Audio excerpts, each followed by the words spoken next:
from Wingate University and WUTV. This is Wingate Today. Coming up, what makes us curious? Astrophysicist at the Hubble Space Telescope Science Institute shares his theory. Inside the killing fields of Cambodia, Wingate students get sober reminders of that genocide 40 years ago. And we catch up with one of the most celebrated athletes Wingate's ever turned out. But first, a new look for wingate.edu.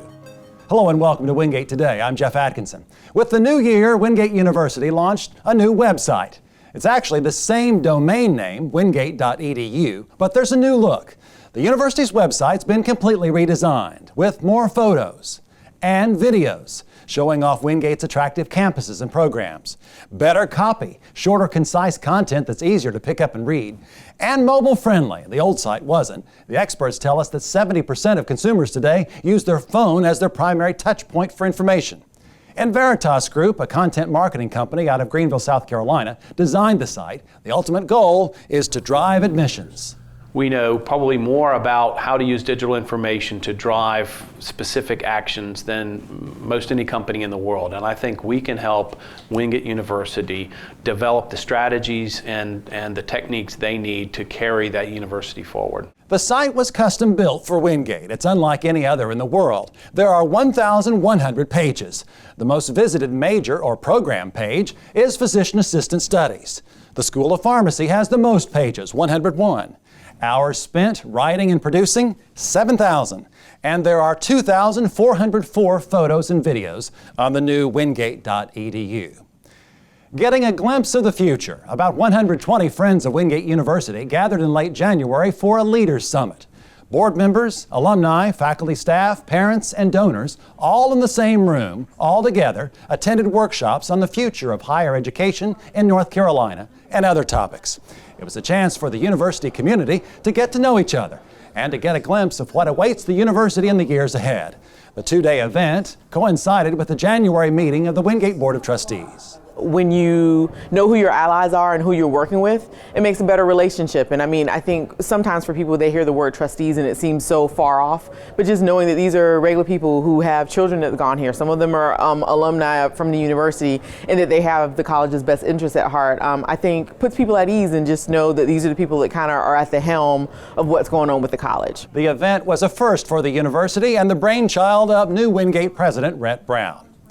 Most academic programs start in the fall. Well, the Doctor of Physical Therapy program kicks off in January. 43 students received their white coats, signifying the start of their professional career during a ceremony in January. The DPT program is in its third year and now has a full complement of students. Executive Director of the North Carolina Board of Physical Therapy Examiners, Ben Massey, was the guest speaker.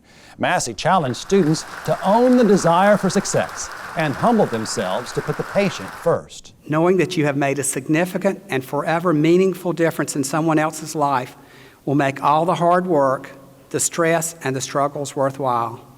Over the next 3 years, keep your eye on that goal. The White Coat ceremony is intended to mark the point of commitment of students to promise to use medicine to serve the needs of others and do no harm. You've heard the saying, curiosity killed the cat. Well, that's not how one man sees it. Mario Livio has made it his life's work to be curious about curiosity. Livio discussed the topic of human curiosity during a lecture here in January. Kristen Johnson joins us now with more on Livio's findings. Jeff, Livio is a senior astrophysicist at the Hubble Space Telescope Science Institute. That sounds impressive, right? Maybe you want to know more about this guy? Well, it's the type of curiosity that Livio says plays a role in just about everything: science, education, economics, and storytelling. Curiosity is this business of seeing beyond the superficial. What makes the sky blue, the grass green? Is there life on other planets? Astrophysicist Mario Livio says almost everyone is curious about something at some level. At first you are a little bit curious about objects and things like that, and then as I grew older I became curious about bigger questions, how does the universe work, more philosophical questions and so on. So there is a progression there. As a child growing up in the dawn of the space age with the launch of the first artificial satellite Sputnik and the beginning of the Apollo program, it's no surprise Livio became a scientist. Now the author of more than 400 scientific papers and 5 science books, Livio is sharing what he has found make people curious. One reason he points to is when things surprise us somehow. Take this child experiment by MIT professor Laura Schultz, for example. Go!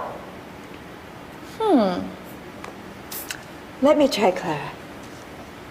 1, 2, 3, go! Let me try again. 1, 2, 3, go! I'm going to put this one over here, and I'm going to give this one to you. You can go ahead and play.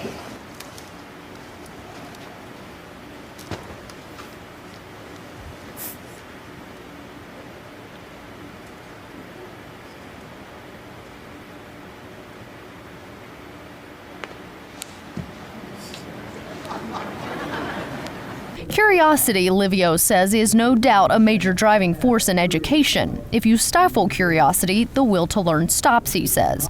And with questions easily answered with the stroke of a couple of keys, Livio says technology becomes a double-edged sword. If you are curious from the inside, then I think that some of these things can even enhance your curiosity because they allow you to find out things about things you're curious about, and they drive you towards thinking about other things to be curious about.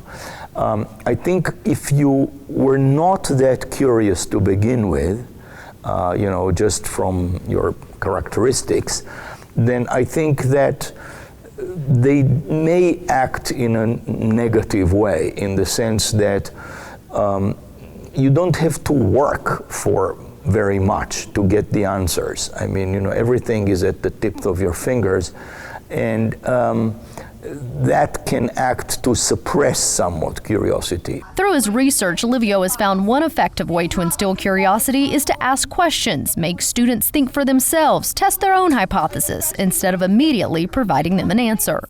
While Livio says everyone is curious to a degree, a way to enhance that curiosity is to find a topic or question of interest to that person. Livio gives an example of a question his daughter had about the truth behind a TV commercial. Curious about what her question was and how she went about finding the answer? You can visit our YouTube page, youtube.com/Wingate University, and look under the tab that says videos to find the answer. Jeff? I'm going to check it out right now. Thanks, Kristen. Showing off school pride. Several buildings on campus have recently been decked out with photographic murals on the walls, adding color and building Bulldog pride. They're in the W.T. Harris Dining Hall, the Klondike, a popular student hangout, the Pizza Hut on Main Street, and the President's Box at Irwin Belk Football Stadium. Photos show iconic Wingate buildings, as well as students involved in athletics, service, and academics. The wall murals were made possible by a generous donation from Board of Trustees member Jim Bullock. Mourning a campus mainstay. One of the majestic oaks that grace the academic quadrangle came down in January. The nearly 100-year-old tree was infected with a fatal fungus and had to be taken down. Thousands of WU students have walked, rested, and graduated beneath the shade of the quad trees. And when this one came down, it lit up social media. Thousands were reached, and dozens voiced their condolences. One of the most accomplished professional athletes Wingate has produced in the last 10 years is a 27-year-old soccer player from across the pond, Luke Mulholland. And Chuck Gordon caught up with him recently when he made a visit to campus. Chuck? That's right, Jeff. Luke Mulholland was known as one of the hardest working players in NCAA Division II during his days at Wingate.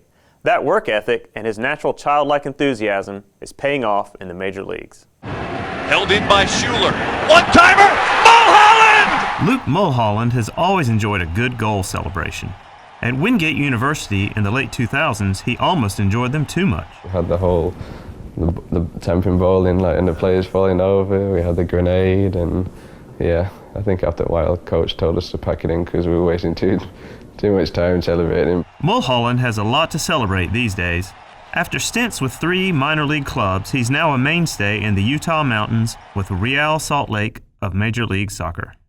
In 2 seasons with the club, he's scored 9 goals, dished out 9 assists, and played over 4,000 minutes. Meanwhile, he solidified his place in the team's starting 11.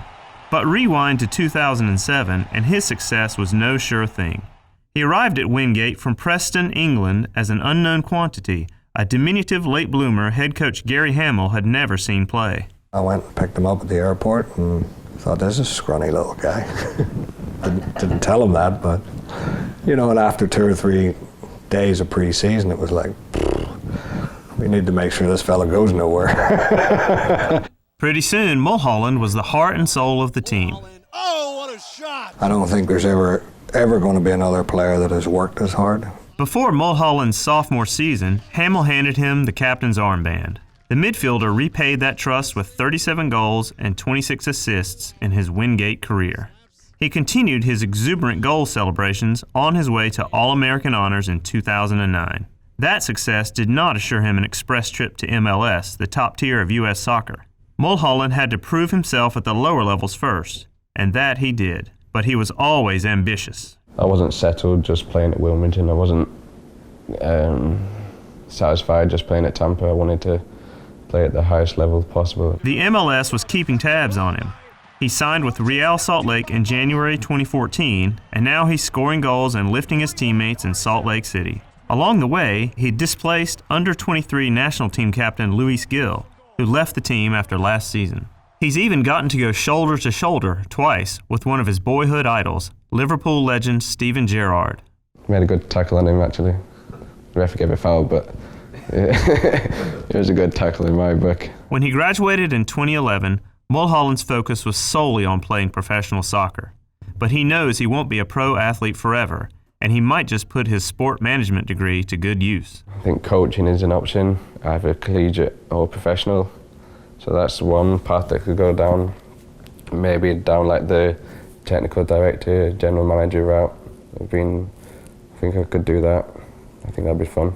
Until then, he'll continue scoring goals and pulling the odd prank, even providing viral content for the BBC.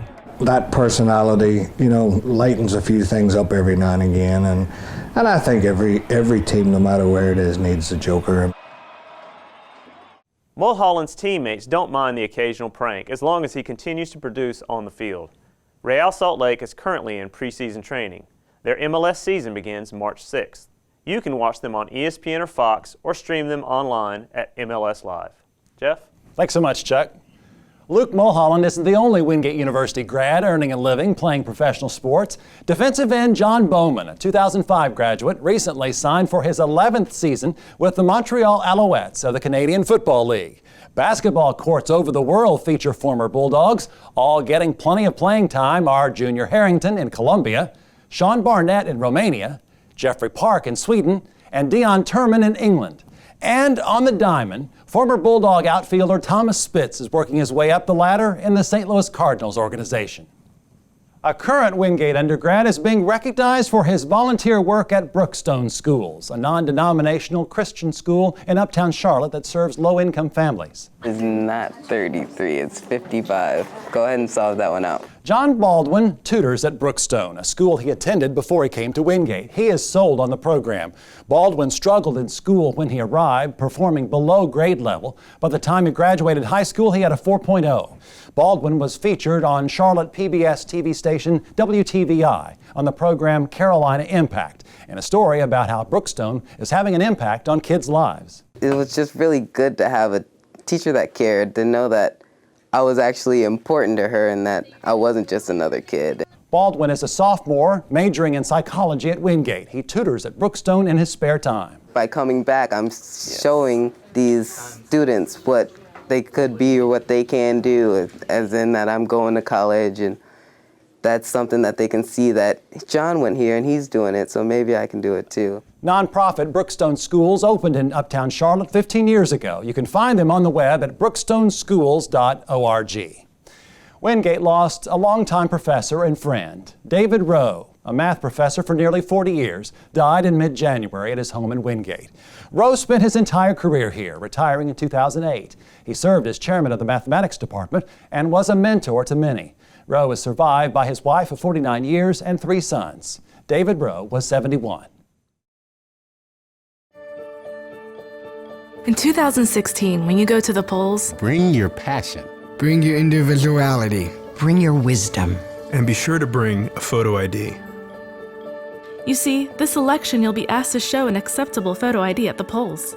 The process is easy. When you go to the polls, simply bring your North Carolina driver's license or identification card, passport, military ID, Veterans Affairs card, or certain tribal IDs. If you don't have an ID, or if you're unable to obtain one, there are still options for voting. There are lots of acceptable IDs. But only one you. This election, be seen, be heard. If you don't have an ID, or if you're unable to obtain one, voting options are available. For more information on exceptions or for help getting a free ID, visit voterid.nc.gov or call 866-522-4723. Wingate University prides itself on its personal touch. That doesn't only mean small class sizes and networking opportunities for new graduates. As Sharon Foote reports, the one-on-one approach is also important in recruiting students to the university. It's lunchtime at MetLife, just a block from Wingate University's Ballantyne campus, and Wingate recruiter Tim Kane is chatting with MetLife employees about how a degree from Wingate might help them achieve personal or professional goals. The most common question is, how can I start and how long does it take? Wingate University has about a half dozen recruiters for specialty coursework such as adult bachelor, master's, and doctorate programs, everything from business to education to pharmacy for all three of Wingate's campuses. The recruiters work mainly in the Carolinas and the Southeast, but often travel much farther. Dr. Dawn Norwood recruits students who want a master's degree in sport management. She says face-to-face has many benefits. It's always good to kind of get out there and put a personal touch to the recruiting process, other than just having the website available and just apply online. From college fairs to health expos, Wingate recruiters spread the word as often as 4 days a week, handing out brochures, business cards, and Bulldog bling to prospective students. When they come to your table, they're nervous because they want to start, but they don't know how to start. And it's up to you to show them how to start. April Silva works for MetLife and attends Wingate's MBA program. She says recruiting events like this Visibility Day are great for both MetLife and Wingate. Because we can email and put up signage as much as we want, but unless you can talk to someone face to face, you might not really pay attention to it. So I think it's a good way to get people to help build awareness about the school. Across the nation, the recession had a lingering effect on graduate programs. The number of students enrolled in post-baccalaureate programs nationwide peaked in 2009 and has been down or flat since then. But Wingate is bucking that trend, in part because of recruiting. Wingate's graduate school enrollment has increased by an average of 8% per year since 2009. And now more than 1/3 of Wingate students are enrolled in graduate programs, master's, doctoral, or adult bachelor studies. A lot of growth. Thanks so much, Sharon. Faith, knowledge, service. That's the motto of Wingate University. To understand more about how knowledge is shaped by faith in order to lead students to a life of service to others, the Office of Student Ministries hosted a series of chapel services entitled The Importance of Faith in Higher Education. The series was led by Reverend Dane Jordan.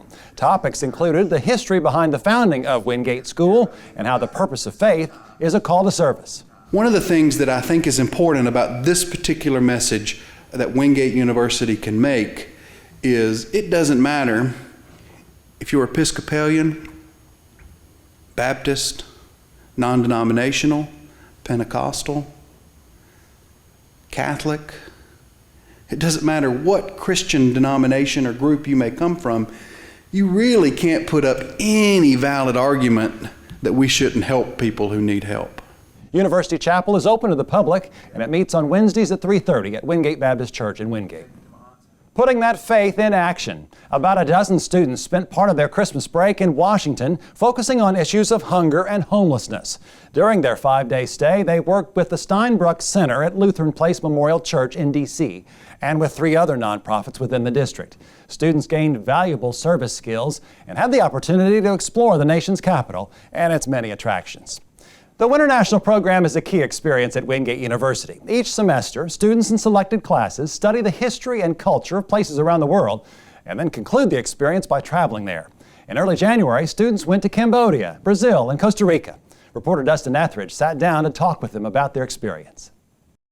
Because you can imagine a lot of things about Asia, but it's so different that it's hard to know what you're really going to see until you get there. That's Caitlin Brunworth describing the anticipation she felt before heading to Cambodia over winter break. The junior biology major is also on the women's soccer team, and while she's traveled abroad before, it was something completely different that I never would have seen had I not done the Winter National program. I never would have even thought of Cambodia. And who would? It's a world away from Wingate, North Carolina, settled in the mountains of Asia and surrounded by Thailand, Laos, and Vietnam. This semester, students learned about the history of Cambodia and more specifically, the genocide that took place nearly 40 years ago. Brunworth says that stepping out of the classroom and onto what's become known as the killing fields of Cambodia was a sobering experience. And the atmosphere was just like very somber. It's definitely broadened my horizons. Another student who went to Cambodia, Kyle Bromer.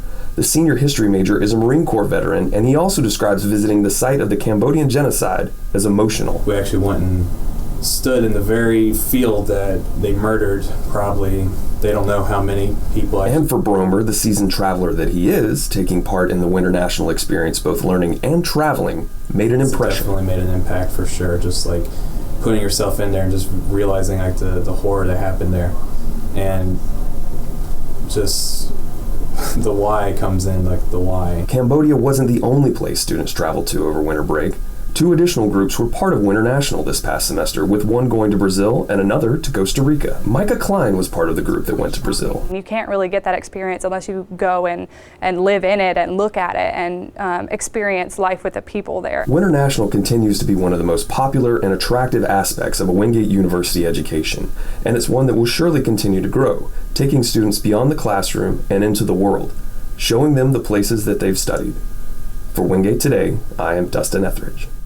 And finally, they've worked together 28 years, performed dozens of times, and recently, on Groundhog Day, made music together one final time. Professor of Voice Dr. John Blizzard and University accompanist Polly Bostic. Mrs. Bostic is retiring in May, and this was their final concert together on February 2nd in the Bat Center Recital Hall. It's where we'll close this time. I'm Jeff Atkinson. Thanks for watching Wingate Today.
John.